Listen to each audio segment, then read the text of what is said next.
L'histoire commence dans le futur avec des vaisseaux de guerre flottant dans l'espace. Soudain, ils détectent l'ouverture d'un portail de distorsion devant eux. Ils sont surpris que l'ennemi tente de se téléporter aussi près. L'ingénieur du vaisseau remarque que les coordonnées du saut sont bien trop proches. Le portail apparaît juste devant eux, et une seule armure mobile en émerge. Ils reconnaissent immédiatement le chevalier noir du comte pilleur. Pris de panique, ils ouvrent le feu sur lui. Mais le titan noir esquive tous leurs tirs avec une aisance déconcertante et détruit le vaisseau amiral d'un seul coup de poing.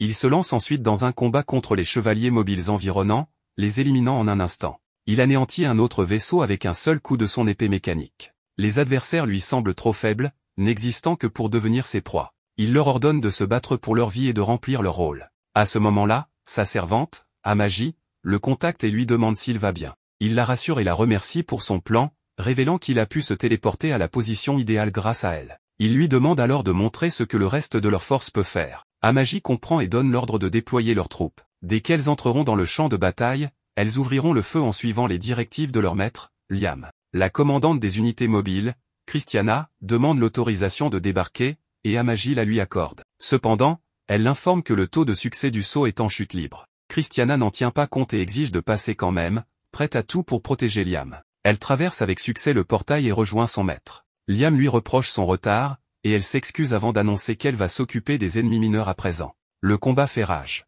Lorsque la flotte de Liam atteint la portée de tir, elle déclenche une attaque massive, détruisant l'ennemi en grand nombre. Liam observe la scène avec satisfaction. À ce moment-là, Nias le contacte et lui demande ce qu'il pense du nouveau vaisseau de guerre qu'elle a conçu. Elle lui assure qu'il est équipé des meilleures performances et technologies de sa catégorie. Exaspéré, il lui demande de ne pas le déranger en pleine bataille avec ses bavardages inutiles. Mais elle continue de plaisanter et insiste pour qu'il passe une commande en gros s'il apprécie son vaisseau. Comprenant qu'elle ne le laissera pas tranquille tant qu'il n'aura pas commandé, il ordonne à Amaji de le faire. Peu après, le reste des unités mobiles de Liam se téléportent sur place et tous combattent ensemble. Liam ressent une excitation intense en écrasant les faibles sans la moindre pitié. Il leur ordonne alors de s'agenouiller devant lui, proclamant qu'il est Liam, le seigneur maléfique, et que ceci est sa vengeance pour la misère qu'il a subie dans sa vie passée. L'histoire remonte alors dans le passé, révélant que Liam était autrefois un simple employé de bureau pathétique. Un jour, après une dure journée de travail, il rentre chez lui et est accueilli par sa femme. Il lui demande où est leur fille et apprend qu'elle dort. Sa femme lui raconte que leur fille a supplié qu'ils adoptent un chien après en avoir vu un chez une amie. Liam pense qu'ils ne peuvent pas se le permettre pour l'instant et va voir sa fille dormir paisiblement. Plus tard, lors d'un jour de congé, il emmène sa femme et sa fille dans un refuge pour chiens. Sa fille, Kanami, s'amuse avec un chien, et sa femme, Mika, remarque que Liam regarde l'animal avec envie. Elle lui demande s'il en veut un aussi, mais il répond qu'il en avait un autrefois, et qu'il faisait partie de sa famille. Pour l'instant, avoir Mika et Kanami à ses côtés lui suffit. Il estime ne pas avoir le temps de s'occuper d'un animal. Le lendemain, en allant au travail, il pense que son emploi est difficile, mais qu'avec sa femme et sa fille, il peut surmonter toutes les épreuves. Une fois au bureau, il se fait réprimander par son patron pour ne pas l'avoir informé d'une affaire importante. Liam lui rappelle qu'il lui avait envoyé un message, mais son supérieur prétend ne jamais l'avoir vu. Un collègue lui apprend alors que le chef sort en club tous les jeudis et qu'il ne lit jamais ses messages ces jours-là. Liam comprend qu'il n'apprendra jamais. Sur le chemin du retour, il réfléchit à la façon dont son entreprise l'exploite. Son patron le traite comme un esclave, ses subordonnés se moquent de lui et volent son travail tout en lui attribuant les erreurs. Malgré tout, il se persuade qu'il peut être heureux tant qu'il a sa famille pour lui donner de la force. Il se tue à la tâche pour eux.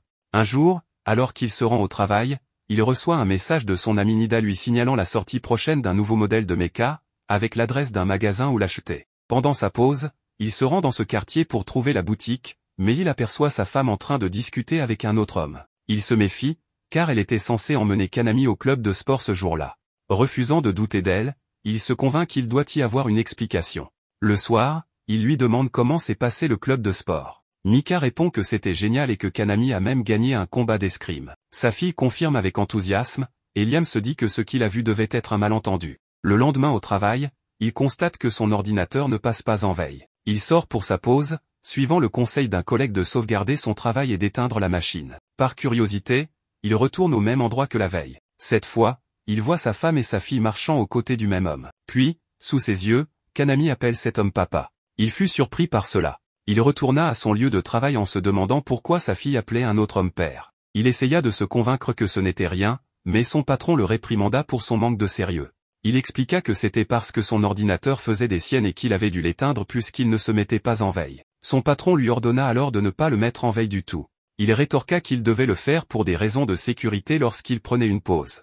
Son patron lui répondit alors de ne pas prendre de pause dans ce cas, et il se remit au travail. Peu après, il reçut un appel de sa femme lui annonçant que leur fille avait eu un accident. Il se précipita à l'hôpital et apprit qu'elle était en train d'être opérée. Le médecin lui expliqua qu'elle avait besoin d'une transfusion et que son groupe sanguin était O positif, correspondant à celui de sa mère. Or, lui était AB positif. Sa femme donna son sang à leur fille, mais il se rendit compte qu'un enfant de groupe O positif ne pouvait pas naître de parents ayant leur groupe sanguin. Il comprit alors que Kanami n'était pas sa fille. Plus tard, il demanda à sa femme qui était le véritable père de Kanami. Elle tenta d'esquiver la question, mais il insista avec colère pour qu'elle lui dise la vérité. Elle lui reprocha son emportement et lui rétorqua que c'était elle qui aurait dû être en colère, car il ne leur avait consacré aucun temps ces 10 dernières années. Elle avait épousé un homme pour être heureuse, mais il n'était jamais là. Il lui expliqua que c'était à cause de son travail, mais elle répliqua que son travail ne servait à rien puisqu'il ne recevait ni promotion ni prime suffisante. Elle insista sur le fait que Kanami avait besoin d'une bonne éducation, mais que son salaire ne le permettait pas. Elle ajouta que son travail ne valait rien et que, pendant qu'il travaillait, elle élevait seule leur fille et s'occupait de la maison. Il lui répondit que c'était son rôle, mais elle lui rétorqua que tout ce temps, elles avaient été seules, et que leur vie était la leur, pas la sienne. Elle prit la décision de partir avec Kanami. Désespéré, il demanda à sa fille si elle préférait rester avec lui ou avec son autre père. Kanami choisit l'autre homme, brisant ainsi son cœur avant de partir avec sa mère. De retour au travail, son patron lui montra qu'un virement de 50 millions avait été effectué depuis son ordinateur vers un compte inconnu. Il affirma qu'il n'avait jamais fait ce virement et comprit que quelqu'un avait dû en profiter lorsqu'il s'était rendu à l'hôpital. Son patron le renvoya sur le champ. Il trouva alors un emploi dans le bâtiment. Il expliqua que son licenciement avait servi de prétexte à sa femme pour demander le divorce et obtenir la garde de Kanami, tout en lui réclamant une pension alimentaire. Son ancienne entreprise accepta de ne pas porter plainte contre lui à condition qu'il rembourse l'argent détourné. À la fin de sa journée de travail, il rentrait seul dans sa maison vide. Il doutait de pouvoir rembourser toutes ses dettes et reçut un message de Nida à propos d'un épisode inédit d'un anime de mecha. Nida voulait le regarder avec lui, mais il ne se sentait pas capable de répondre à un message aussi insouciant. Il continua donc à travailler, espérant que les choses s'amélioreraient avec le temps. Il rêvait toujours de revoir Kanami, même si elle n'était pas sa fille. Mais un jour, il se mit à cracher du sang. En rentrant chez lui, il continua à tousser du sang en s'allongeant sur son lit. Il pensa qu'il ne pouvait pas se permettre un traitement, n'ayant ni économie ni assurance. Il se rappela que, selon certaines croyances, les animaux de compagnie reviennent chercher leur maître lorsqu'ils meurent, et il se demanda si le sien viendrait pour lui. Soudain, une étrange lumière apparut devant lui. Elle lui montra que c'était son patron qui avait détourné l'argent, et qui était aussi l'homme avec qui sa femme était au café ce jour-là. En réalité, son ancien patron était le véritable père de Kanami. À ce moment précis, il vit que cet homme et sa femme dînaient dans un restaurant luxueux en riant de lui. Il en pleura.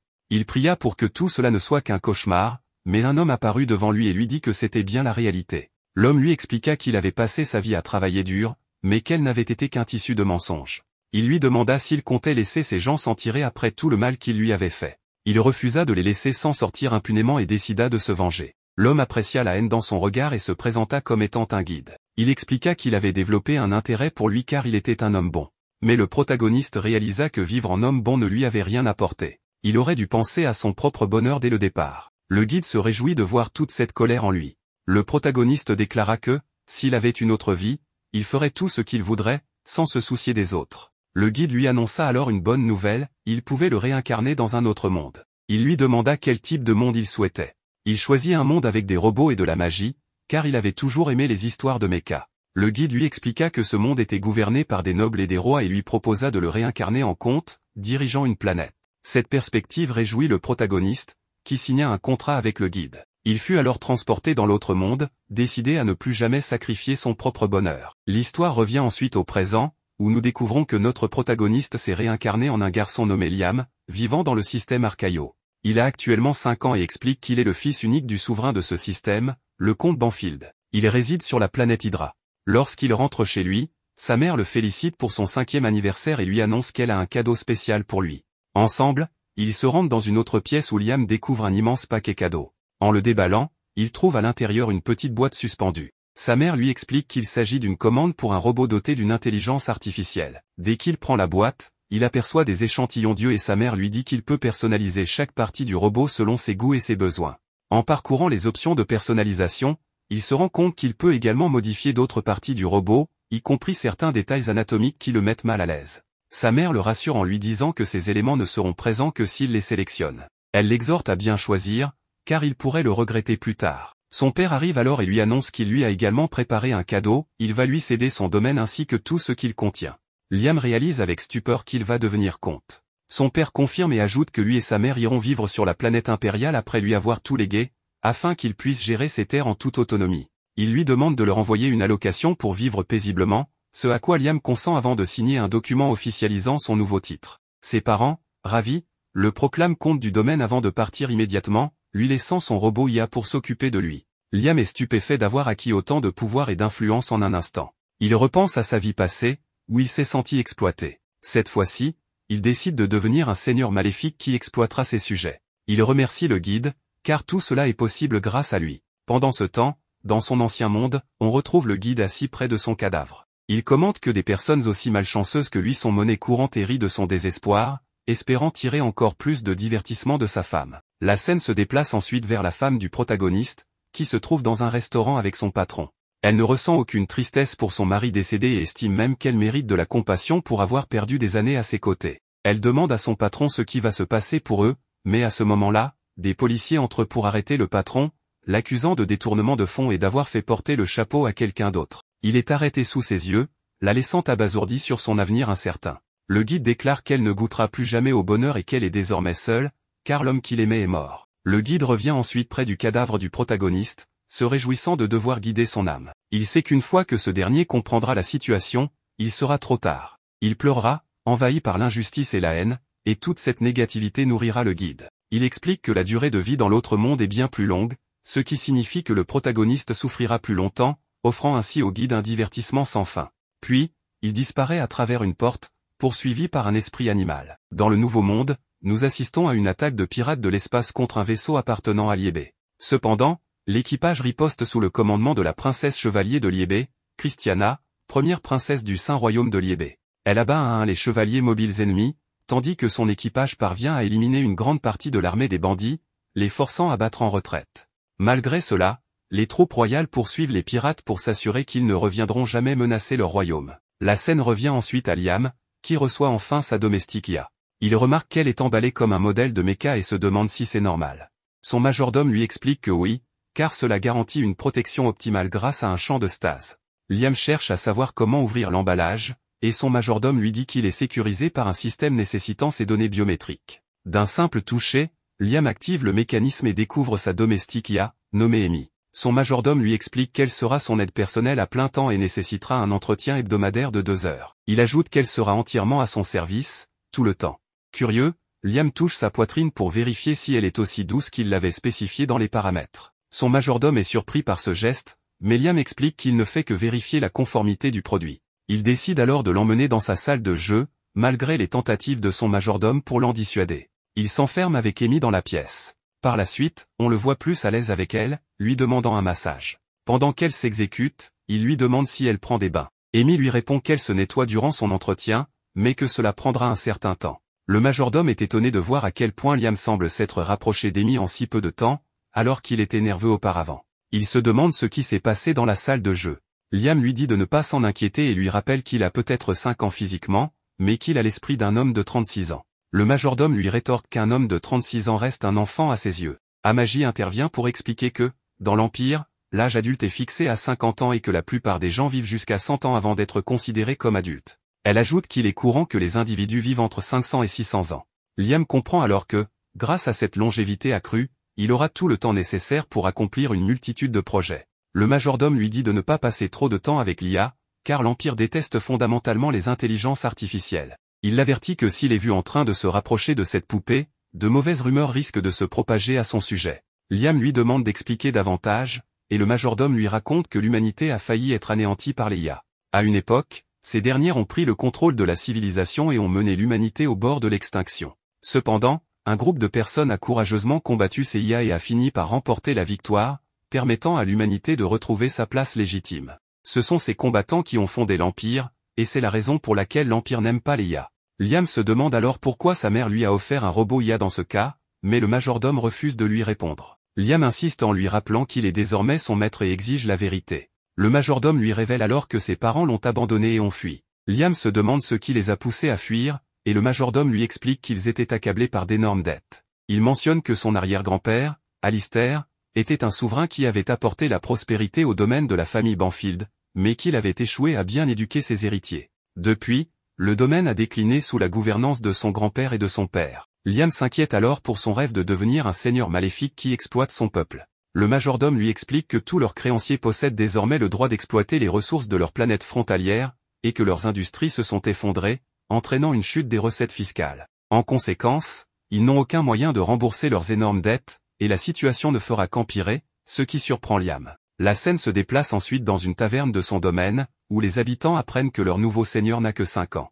Ils supposent que les nobles vont encore prélever des impôts spéciaux, comme à chaque fois qu'un nouveau seigneur arrive au pouvoir. Ils se plaignent du fait qu'ils ne sont considérés que comme du bétail pour leurs dirigeants. L'aubergiste leur conseille de se taire de peur d'être entendus, mais ils n'en ont cure. Ils espèrent que ce nouveau seigneur sera bon, mais ils n'attendent pas grand-chose d'un enfant de 5 ans. Pendant ce temps, Liam est stupéfait par l'état de pauvreté de son domaine. Il se demande pourquoi ses parents lui ont confié cette responsabilité alors qu'il n'est qu'un enfant, et réalise qu'ils l'ont mis au monde uniquement pour lui faire porter le fardeau de leurs dettes. Il se sent utilisé et trahi, comme dans sa vie précédente, mais il refuse de laisser l'histoire se répéter. Il dit à Amaji qu'ils sont tous les deux des parias et lui demande si elle veut faire équipe avec lui. Amaji refuse, expliquant que sa raison d'être est de le servir depuis le début et qu'il n'a pas besoin de lui faire cette demande. Liam est soulagé par cette réponse, et elle lui demande de lui donner des ordres selon son bon vouloir. Il comprend et décide d'adapter les 3 lois de la robotique pour éviter qu'une guerre contre les IA ne se reproduise. Il annonce alors ses propres règles, qu'il nomme les 3 lois des robots serviteurs. Un robot serviteur ne peut pas blesser son maître ni permettre, par inaction, que son maître soit blessé. Un robot serviteur ne peut désobéir aux ordres de son maître, sauf si cela entre en conflit avec la première loi.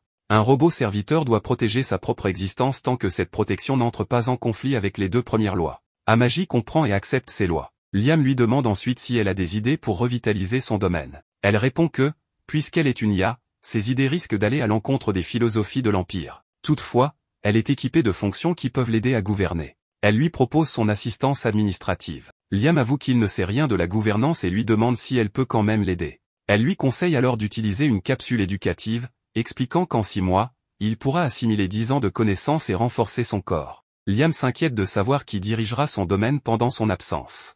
Amaji lui propose de s'en charger. Le majordome trouve cela trop dangereux, car une IA pourrait se retourner contre l'humanité. Mais Liam lui répond que tout ira bien tant qu'il reste son maître, et qu'il ne veut pas que l'humanité soit anéantie. Il précise qu'elle ne s'attaquera aux humains que s'il le lui ordonne. Le majordome objecte que l'Empire n'acceptera jamais un gouvernement dirigé par une IA, mais Amaji lui explique qu'aucune loi ne l'interdit formellement, c'est juste une préférence de l'Empire d'utiliser le moins d'IA possible. Liam ordonne alors au majordome, nommé Brian, de préparer une capsule éducative pour lui. Pendant ce temps, il confie la gestion de son domaine à Amaji. Elle accepte, et la scène se termine sur Liam entrant dans la capsule éducative. Avant que la capsule ne se referme, Liam pose une dernière question à Amaji, lui demandant si les IA possèdent des émotions. Il suppose que même si elles n'en ont pas, elles doivent posséder des algorithmes simulant le comportement humain. Il lui demande alors comment cela fonctionne. Amaji répond qu'elle ne sait pas si elles possèdent des émotions, mais qu'au moment où il lui a demandé de faire équipe avec lui, cela a provoqué une surcharge de mémoire cache dans son système. Liam est surpris d'entendre cela. Il entre alors dans la capsule éducative et demande à Amaji de bien veiller sur le domaine en son absence. Liam sort de sa capsule d'éducation et demande à Amaji combien de temps s'est écoulé. Elle lui annonce que cela fait 2 ans, mais il n'a pas l'impression que tant de temps soit passé. Elle lui explique que c'est parce qu'il n'y a aucune perception du temps dans la capsule d'éducation. Il se demande s'il est devenu plus fort, car il ne ressent aucune différence. Amaji lui répond que son corps a été physiquement renforcé, mais qu'il aura besoin d'une rééducation pour s'adapter à sa croissance corporelle. La scène coupe ensuite à Amaji lui montrant la situation économique du territoire Banfield. Liam remarque que tout semble aller bien et pense qu'il a bien fait de lui confier la gestion. Amaji est ravi d'entendre cela, et il mentionne qu'il devrait inspecter son territoire. La scène suivante se déroule au spatioport de l'armée Banfield. Liam y observe un vaisseau spatial décoller. Amaji lui montre le dock flottant et l'orbite satellite, expliquant que le dock flottant est l'endroit où les vaisseaux de guerre sont entretenus. Elle l'emmène ensuite à la base des chevaliers mobiles, et il est surpris de voir de vrais robots. Amaji lui explique qu'il s'agit des anciens modèles de chevaliers mobiles appelés Moev. Liam exprime son envie de montrer cela à Anita. Elle lui dit qu'ils n'ont pas assez d'argent pour entretenir ces machines, mais Liam veut essayer d'en piloter un. Amaji lui répond qu'elle va s'en charger, et il est ravi à l'idée de pouvoir le piloter. Après avoir arrangé cela, la scène coupe à Liam à l'intérieur du robot. Amaji lui explique que les mouvements de base sont automatisés, et qu'il contrôlera le reste avec sa magie, l'armure bougera exactement comme il l'imagine. Liam déconnecte les câbles reliés au robot et sort de la base.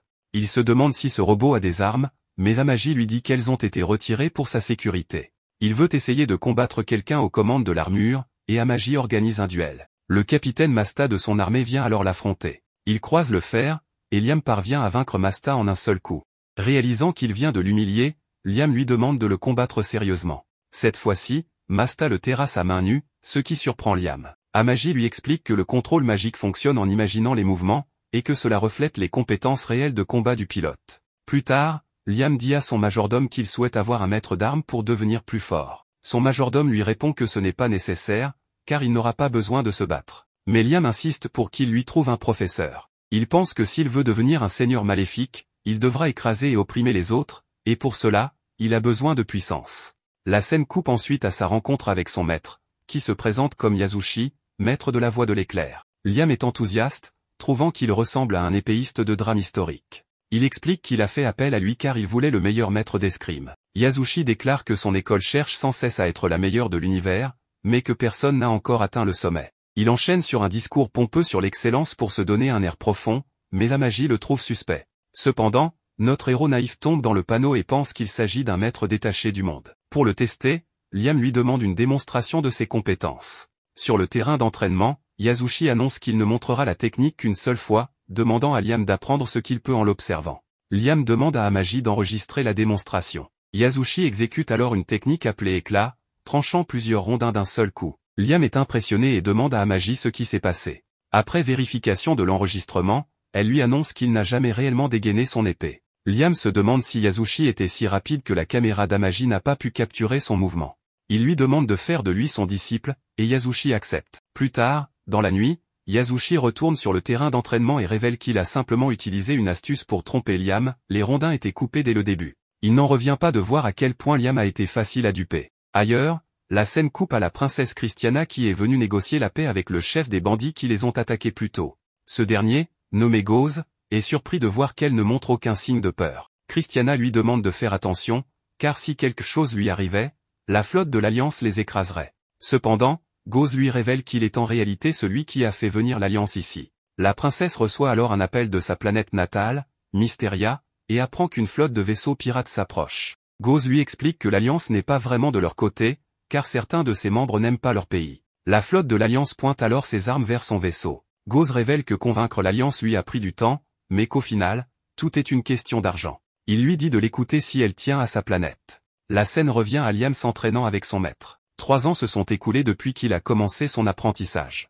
Après un long entraînement, son maître annonce la fin de la séance et s'en va. Liam tente alors de reproduire la technique éclair, mais il n'y parvient pas. Il demande à Amaji pourquoi il ne peut pas maîtriser cette technique. Elle lui répond qu'elle ne peut pas le savoir, car elle n'est qu'une IA. Liam réalise alors que Yasushi ne lui a enseigné que les bases pendant tout ce temps, sans jamais lui apprendre cette technique secrète. Amaji lui dit au moins qu'il a pu maîtriser les arts martiaux de base. Mais Liam veut des techniques spéciales, des attaques qu'il pourra utiliser en combat. La scène coupe ensuite à Yasushi, qui se détend tranquillement chez lui. Il se félicite d'avoir trouvé un travail aussi facile, il est grassement payé pour enseigner à un enfant quelques mouvements de base. Il n'en revient pas que Liam n'ait toujours pas compris que la technique éclair était une simple arnaque. Il espère que cette situation pourra durer éternellement. Liam vient alors lui rendre visite, et Yasushi cache rapidement son manga pour reprendre son air sérieux de maître d'armes. Liam lui dit qu'il veut apprendre la véritable technique éclair, mais Yasushi l'exclut immédiatement de son école. Il lui rappelle qu'il lui avait dit qu'il ne montrerait cette technique qu'une seule fois et qu'il devait l'assimiler à ce moment-là. Il ajoute que si Liam est insatisfait, alors il ne mérite pas d'être son disciple. Liam s'excuse et supplie son maître de lui pardonner son erreur, lui demandant de ne pas le renvoyer. Yasushi décide alors de lui laisser une seconde chance, admettant qu'il a peut-être été un peu trop dur. Toutefois, il avertit Liam que ce genre de comportement ne sera plus toléré à l'avenir. Liam quitte les lieux, et Yasushi s'apprête à déguster un paquet de chips. Mais Liam revient immédiatement, ce qui le force à reprendre son masque de professeur sérieux. Liam lui annonce qu'il va lui offrir une prime supplémentaire pour le dérangement. Yasushi répond qu'il peut faire ce qu'il veut, et Liam ajoute qu'il ne pourra pas assister au cours du lendemain, car il a des affaires à régler. Il s'en va à nouveau, et Yasushi le traite d'idiot. Pendant ce temps, la scène change pour montrer Gauze, le chef des bandits, qui a capturé le vaisseau de la princesse Christiana. Elle lui demande ce qu'il compte faire d'elle, et il lui annonce qu'elle aura droit à un siège de choix pour assister à la destruction de sa planète. Elle le supplie d'arrêter, mais il refuse de l'écouter et donne l'ordre à ses vaisseaux de bombarder sa planète depuis l'espace. De son côté, Liam est frustré de ne toujours pas maîtriser de techniques avancées. Amaji lui montre alors le rapport économique du mois. Elle lui explique que la dette reste inchangée, mais que la production et les ventes augmentent de manière stable. Il la félicite, lui disant qu'il a eu raison de lui confier la gestion du territoire. Elle est honorée de ses louanges, mais mentionne que le taux de croissance est inférieur à ses attentes. Liam lui demande quel est le problème. Elle lui montre un rapport du programme social en cours, expliquant que les résultats obtenus sont bien en dessous des attentes par rapport à l'argent investi. Liam demande alors à voir l'homme responsable de ce projet. Lorsque celui-ci arrive, Liam lui demande de justifier les détournements de fonds détectés. L'homme tente de minimiser la situation, affirmant qu'il s'agit de dépenses nécessaires pour maintenir le bon fonctionnement du programme. Liam refuse de se laisser duper et l'accuse de fraude. Il remarque également que l'homme a utilisé un fournisseur différent de celui recommandé, sous prétexte que ce dernier était meilleur. Liam lui demande pourquoi, dans ce cas, les résultats ne sont pas au rendez-vous. L'homme tente de noyer le poisson en affirmant que dans ce genre d'affaires, rien ne se passe jamais comme prévu. Liam comprend alors qu'il est corrompu jusqu'à la moelle. Il se souvient que, dans sa vie précédente, les gens comme lui se servaient de ces excuses pour masquer leurs méfaits. Amaji découvre que ce département a déjà été impliqué dans une affaire de détournement de fonds. L'homme rejette la faute sur un subordonné, qui a été exécuté malgré l'absence de preuves concrètes. L'argent reste cependant introuvable. Liam, furieux, réalise ce qui s'est réellement passé et accuse l'homme d'avoir fait porter le chapeau à son subordonné avant de le tuer. Ce dernier tente encore de manipuler Liam en disant qu'il ne faut pas faire confiance aux poupées. Mais Liam, submergé par la rage, s'approche de lui, son épée à la main. L'homme finit par admettre que ses actes pourraient être considérés comme criminels, mais affirme que tout le monde fait la même chose. Mais Liam, sans un mot, dégaine son épée et lui tranche la tête. Il déclare alors avec colère que lui seul a le droit d'exploiter son peuple et que personne ne doit toucher à son argent ou à ses sujets sans sa permission. Amaji lui dit que l'homme est déjà mort et lui demande de déposer son épée. Liam ordonne qu'une enquête approfondie soit menée et que tous les fonctionnaires corrompus soient éliminés. Amaji l'avertit que s'ils exécutent tous les responsables corrompus, cela pourrait causer des problèmes de gouvernance. Liam est choqué d'apprendre qu'il y en a autant. Il lui demande quelle serait la meilleure solution. Elle lui répond qu'il faudrait créer un grand nombre de robots administratifs. Il n'aurait pas besoin d'être aussi perfectionné qu'elle, mais il en faudrait au moins 30, dont certains spécialisés en gestion politique. Liam accepte et lui donne carte blanche. Amaji lui demande s'il est sûr de lui, car cela pourrait ternir sa réputation. Mais Liam s'en moque, affirmant qu'il lui fait plus confiance qu'à quiconque. La scène change ensuite pour revenir à la taverne où les habitants discutent des récents événements. L'un d'eux annonce que le seigneur a exécuté tous les fonctionnaires corrompus. Un autre confirme que la durée de l'éducation obligatoire va passer de 3 à 6 ans. L'aubergiste mentionne que les ouvriers du bâtiment disent être débordés, car ils construisent de nombreuses écoles. Les habitants sont impressionnés par la prospérité soudaine de la planète. Ils admettent qu'ils n'auraient jamais imaginé un tel changement il y a 5 ans. Ils sont encore plus surpris d'apprendre que leur seigneur n'a que 10 ans. La scène revient à Liam, qui se rend au hangar des chevaliers magiques. Il estime que, après 3 ans d'entraînement à l'épée, il devrait être capable d'en piloter un. Il décide alors d'organiser un combat d'entraînement contre le capitaine, mais Yasushi l'arrête. Il lui dit qu'il n'y a aucun intérêt à piloter une unité de masse automatisée que n'importe qui peut utiliser. Yasushi lui explique que s'il veut atteindre les sommets, il doit piloter un modèle que personne d'autre ne peut manier. Liam est d'accord avec lui et demande au capitaine s'ils ont un tel modèle. Le capitaine lui répond qu'il existe un ancien modèle non automatisé, autrefois piloté par son arrière-grand-père. Liam décide alors que ce sera celui-là qu'il pilotera.